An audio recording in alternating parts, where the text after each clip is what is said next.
듣동러분들, 지금 경제 위기가 올 수 있다 이런 얘기가 나오고 있거든요. 인플레이션에 대한 우려 물가가 때문에 계속 뛰고 급성충 있습니다. 뛴 물가는 우리 경제에도 영향을 줍니다. 휘발유 값이 다시 역사상 최고치를 갈아치웠습니다. Inflation is much too high.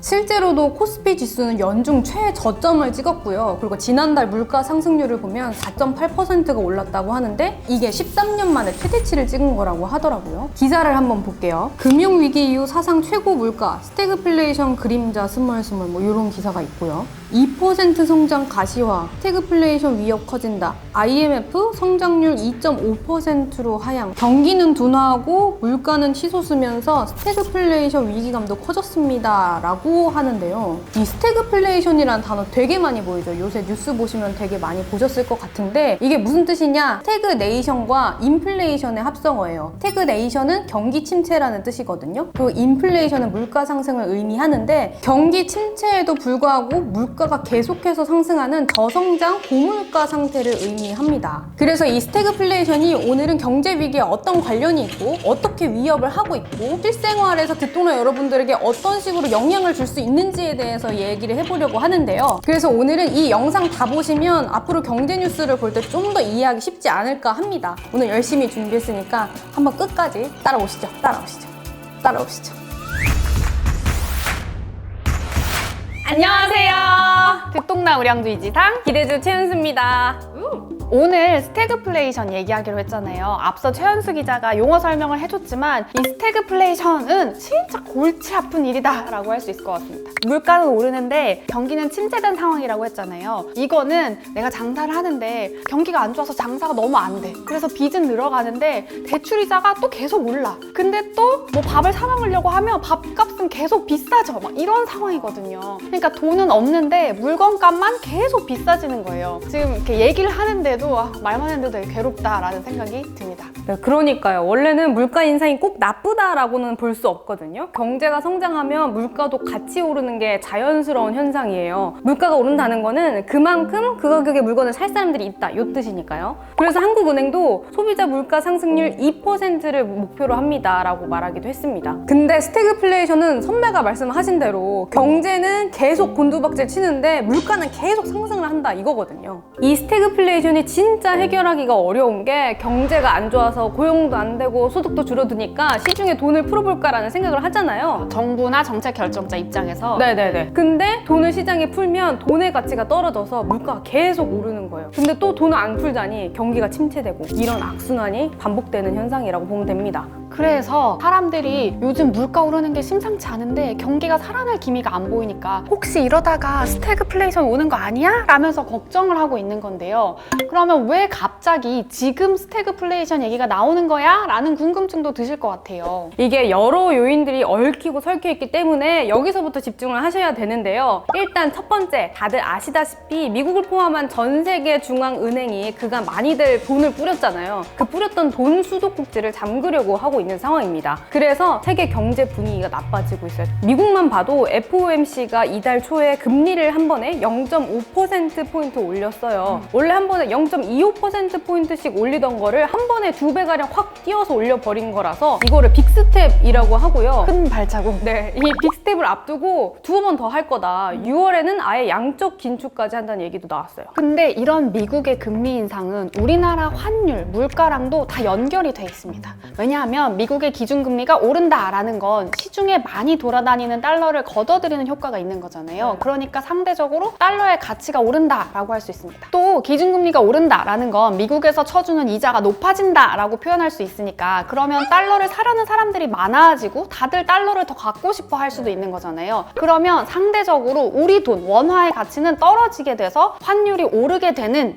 효과가 있습니다. 혹시 잘 이해 안 되실 수도 있으니까 음미하실 수도 있으니까 다시 한번 설명해 볼게요. 환율이다 라고 하는 건 한 나라의 돈을 사려고 할 때 지불하는 다른 나라의 돈값이다 라고 말할 수 있잖아요. 그러니까 달러가 인기가 많아지면 원래는 1달러를 사는데 1,000원이 필요했었는데 이제는 1,200원을 줘도 못 사게 되는 거죠. 근데 환율이 올라서 우리나라의 돈의 가치가 떨어지게 되면 원자재를 해외에서 사들여와서 제품을 만드는 달러로 값을 지불하는 기업들의 부담이 커지게 되는 거잖아요. 올라가요. 그러면 제품 생산의 비용 단가가 올라가게 되고 그럼 제품 값이 올라가게 되고 그럼 물가가 상승하게 된다라는 이런 연결이 되는 상황입니다. 네, 이게 다 엮여 있는 거네요. 근데 이 상황만 있는 게 아니라 다들 아시다시피 국제적인 변수들도 있는 상황이에요. 바로 코로나로 인해서 중국 봉쇄 다들 들어보셨죠? 그리고 러시아, 우크라이나 전쟁 때문이라고도 볼 수 있습니다. 우리나라는 중국과 교역이 많은 나라이기도 하잖아요. 그래서 영향이 직접적으로 오기도 하고요. 중국과 러시아, 우크라이나 모두 전 세계의 천연 자원, 원자재 공급망에서 가장 중요한 역할들을 하는 나라들이잖아요. 그런데 이 시점에 이런 나라들이 원자재 공급을 안 해주기 시작하니까 갑자기 짓던 건물 공사 현장이 뭐 어떻게 대처를 하냐면 도저히 원자재 가격 인상을 대응하지 못하겠다 이렇게 얘기를 하면서 공사를 멈추기도 하고요.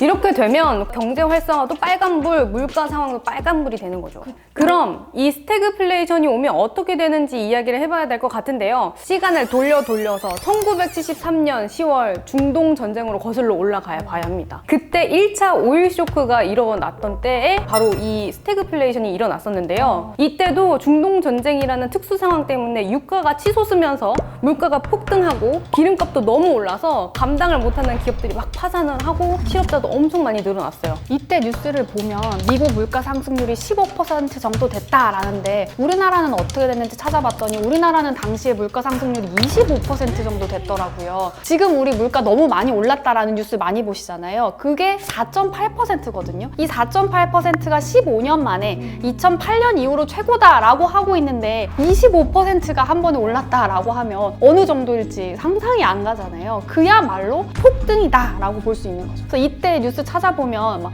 기름 한 방울 안 나는 나라니까 자원을 아껴야 합니다라고 하면서 전 국민이 엘리베이터 안 타기 운동, 막 자전거 타기 운동 이런 거 하더라고요.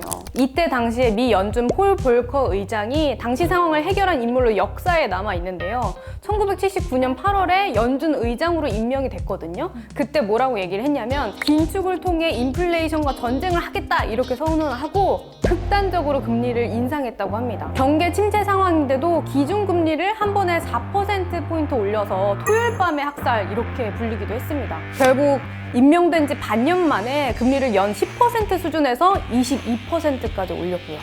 최현수 기자가 말한 대로 진짜 극단적으로 인상을 해서 성공적으로 물가를 잡았다라고 역사적인 평가를 받는 인물이잖아요. 근데 그만큼 부작용도 굉장히 심각했습니다. 실업률이 폭발하고 국민들은 진짜 곡소리가 났거든요. 사실 기준금리가 22%다라는 건 은행금리는 그것보다 더 높을 수밖에 없잖아요. 그럼 대출금리가 당연히 더 높아질 거고 이걸 감당하기 힘든 기업들이 파산하기 시작했던 거거든요. 그러면 실업자들이 또 급증하기 시작했어요.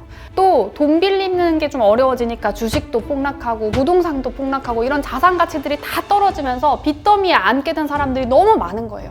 그래서 사람들이 막 도저히 못 살겠다면서 트랙터를 몰고 막 워싱턴으로 상경해서 막 시위하고 그래서 하도 이걸 싫어하는 사람들이 많아서 폴 볼커 의장이 항상 살해 협박을 받았었다라는 기록이 남아있더라고요. 그러면 지금 우리나라 상황은 어느 정도일까를 궁금해 하실 텐데요. 금리는 지난 4월에 1.5%로 0.25%포인트 올린 상황인데 미국이 이번에 0.5%포인트를 올렸기 때문에 향후 상황을 봐야 하는 상황이고요. 환율도 정말 많이 올랐어요. 지금 9일 기준으로는 원달러 환율은 1275원을 넘겼는데요. 2년여 만에 이 정도로 원화 가치가 하락한 건 처음인 상황입니다. 물가 역시 한국이 아시아 선진 8개국 가운데 두 번째로 높은 물가 상승률 전망치를 보여주고 있다 이렇게 얘기를 하는데요. 저 지난 주말에 칼국수 맛집 갔는데 한 그릇에 14,000원인 거예요. 그래서 맛집이긴 하지만 이거 진짜 물가가 상당하구만 막 이런 생각했었거든요. 그리고 거기다가 경제 성장률이 지금 2%대를 유지하고 있는데 그것도 지금 전망치를 계속 낮춰서 유지되고 있는 상황이잖아요. 1분기 경제 성장률 같은 경우는 0.7%라서 0%대였거든요. 근데 사람들이 볼 때 경제 성장률 뭐 0.몇% 차이가 큰 차이야? 라고 생각하실 수도 있는데 이게 복리로 계속 더해지는 거다 보니까 장기적으로 보면 생활 수준, 국민 생활 수준의 차이가 굉장히 커진다라고 설명을 하더라고요. 연구 논문 같은 거 찾아보면 일본이 예시로 들어져 있는데 일본이 1900년대만 해도 아르헨티나보다 생활 수준이 낮았대요. 매년 아르헨티나랑 비교해서 약 1%포인트 정도 더 높은 성장률을 보였는데 그 결과 오늘날에는 아르헨티나보다 생활 수준이 2배 넘게 높아졌다. 이런 여기가 써 있었거든요. 그러니까 우리 삶을 사는데도 경제 성장률 수치가 굉장히 중요한 지표인 건데 그 상황이 좋지 않다라고 볼 수 있는 거죠. 근데 저는 방송을 준비하면서 헷갈렸던 게 때문에 스태그플레이션이 올 수도 있어라는 얘기는 꽤 자주 전부터 나왔던 거잖아요. 근데 경제 전문가들이 하는 얘기가 다 다른 얘기를 하더라고요. 근데 숫자는 사실 똑같잖아요. 발표되는 숫자는 다 똑같은데 이를 보면서 해석하는 사람들은 왜 다른 거지 싶긴 하더라고요. 그리고 저는 결국에는 상황을 진단하고 정책을 펼치는 게 이제 사람이니까 그래서 사람들마다 좀 생각이 다른 거 아닌가라는 생각을 하긴 했는데 최현수 기자가 말한 대로 전문가 말들이 조금씩은 달라요. 대표적으로 미국의 연준의 파월 의장이랑 레리 서머스 하버드 교수가 각을 세우고 있는데요. 지난해부터 파월 의장은 물가 상승 이거 일시적인 현상이야 라고 계속 말했는데 서머스 교수는 아니야 이거 진짜 걱정돼 그냥 있으면 안 돼 뭐 이러면서 견해차를 드러냈었거든요. 근데 올해는 물가 상승이 계속되는 상황이잖아요. 그러니까 이 스태그플레이션이 오느냐 마느냐로 또 시각이 갈리고 있거든요. 왜냐하면 스태그플레이션은 아까 말한 대로 물가 상승이랑 경기 침체가 같이 오는 거잖아요. 경기 침체가 올 것이냐의 여부잖아요. 물가 상승이 어디에서 멈추느냐랑 여기에 대해서 서머스 전 장관은 앞으로 2년 내에 침체기에 들어설 수 있다라고 경고를 하고 있고 파월 의장은 이런 전망 자체를 부인하면서 짧게 경기가 안 좋을 수는 있지만 금방 좋아질 가능성이 높다 이런 식으로 말하기도 했습니다. 연준 의장이라서 더 약간 바람을 얘기한 거 아닐까요? 그럴 수도 있죠. 시장에 영향을 미칠 수도 있으니까. 한국도 미국 상황에 영향을 받고 있어서 그런지 전문가마다 전망이 조금씩 다 다르더라고요. 지금이 뭐 인플레이션 정점이다, 뭐 피크 아웃이다 아니다, 환율이 뭐 1,300원까지 간다 뭐 이런 얘기가 있는데 다만 다들 한 목소리로 지금까지는 수출이 경제를 버텨주고 있는 상황인 건데 하반기에 중국 봉쇄가 계속되고 그리고 러시아 우크라이나 전쟁이 어떻게 될지 모르는 상황이다 라고 하면서 불확실성이 크다라고 하는 상황입니다. 저는 이런 뉴스를 보면 숫자로만 보던 경쟁의 위기의 얼굴이 점점 더 우리한테 가까워 오는 것 같아서 좀 긴장이 되기도 하거든요. 우리가 말로는 이제 상식, 경제 상식처럼 스태그플레이션을 이야기하고 있지만 사실 이게 진짜로 우리한테 다가온다라고 하면 결국 누군가는 직장을 잃을 수도 있는 거고 누군가는 파산해서 빚더미에 앉을 수도 있는 거고 또 누군가는 자산이 하락해서 집값이 대출금보다도 떨어지는 상황들이 벌어질 수도 있는 거잖아요. 그러니까 이게 그냥 나와 동떨어진 뉴스로만 바라볼 건 아니다라는 생각이 들더라고요. 저는 이번 뉴스를 챙겨보면서 이렇게 경제 상황이 안 좋아지면 안 좋아질수록 크게 휘청되는 거는 나라 안에서는 저소득층 또 그리고 전 세계적으로는 개발도상국이겠구나라는 생각이 들어서 좀 씁쓸하기도 했어요. 아까 오일 쇼크 때도 이야기했듯이 미국의 물가 상승률이 15%가 난리가 났을 때 우리는 25%라고 했잖아요. 이번에도 사실 크게 다르지가 않아요. 개발도상국을 비롯한 저소득 국가 73개의 국 중에 40개가 넘는 국가가 심각한 부채 위험에 노출되어 있다 이렇게 하기도 하더라고요. 선진 국가는 다르게 개발도상국의 경우에는 나라 운영을 할 수 있는 기반 자체가 약할 수밖에 없잖아요. 그래서 인플레이션이 올 경우에 이걸 온몸으로 받아들이기 때문에 이에 대한 피해를 그대로 떠안을 수밖에 없게 되더라고요. 그러니까요. 그래서 그런지 지금 개발도상국 상황을 보면 반정부 시위가 일어나기도 하고 폭동이 일어나는 모습들도 보이더라고요.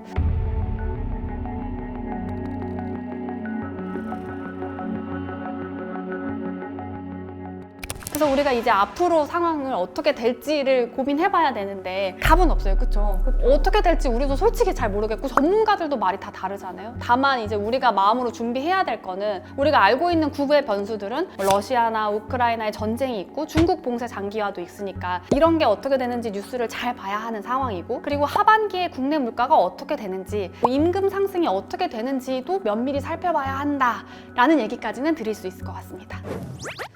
네, 오늘 언더더시에서는 스태그플레이션 이야기를 해봤는데요. 듣동러 여러분들 좀 얘기 들으면서 약간 정신이 혼미해졌을 수도 있을 것 같아요. 저희도 준비하면서 굉장히 힘들었잖아요. 너무 어려운 내용을 좀 이제 이야기하느라고. 근데 걱정이 되시기도 할 것 같아요. 저희가 이렇게 얘기했는데 그럼 이거 어떻게 우리 이제 어떻게 주가가 막 너무 내려가고 있는데 이제 어떻게 해야 되지? 막 그런 마음 드실 수도 있을 것 같거든요. 이럴 때일수록 공부한 자만이 살아남는다라고 저는 믿어요. 어떤 위기에서 어떤 선택을 하는지는 내가 잘 알아야 할 수 있는 거잖아요. 이 파도를 탄다라는 생각으로 빠지지 말고. 맞아요. 괜찮은 말인데요?